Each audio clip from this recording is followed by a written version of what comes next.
On continue le chapitre sur le calcul numérique, cette fois-ci avec les produits de nombres relatifs. Okay, nombres relatifs, je vous rappelle, c'est les nombres qui sont positifs et négatifs. Positif, négatif. Et je vous renvoie sur la vidéo d'introduction. Je vous renvoie sur la vidéo d'introduction sur justement tout ce qui est règles de signes. C'est vraiment ça qui est important quand j'ai des produits, savoir quand j'ai un nombre positif qui multiplie un nombre positif, ça me donne un nombre positif, négatif fois négatif, ça devient positif. Positif, négatif, ça c'est le négatif qui l'emporte.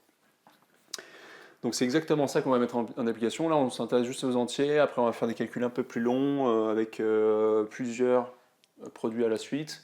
Et après on va aussi faire des petits calculs aussi avec des décimaux, pour voir un petit peu ce que ça donne. Donc là, pour certains, ça va être très simple. Donc on avait dit, on pourrait regarder ça dès le début, de savoir le signe que va être le résultat. Ok, en regardant nos petits tableaux, on connaît toute la règle des signes. Donc un négatif fois un positif, ça va être forcément négatif. Un positif fois un négatif, ça va être négatif. Un négatif fois un négatif, ça va être positif. D'accord? Donc le positif, généralement, on ne va même pas le préciser, mais on peut le laisser. Pourquoi j'ai pas mis de positif fois positif? Ça, là, on retombe sur des tables de multiplication assez simplistes. 3 fois 4. Bon.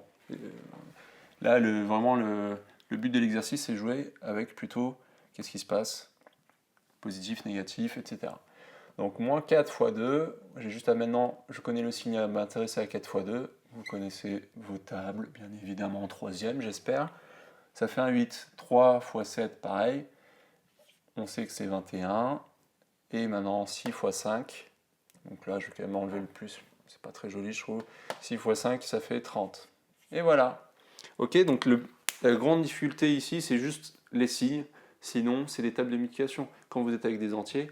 Donc après, j'aurais pu vous mettre des trucs un peu plus gros, 32 fois 27. Mais bon, ça généralement, c'est pas l'objectif de ces exercices. Et après, pour le faire sans la calculatrice, vous pouvez le poser en ligne, comme vous savez faire depuis le début du collège.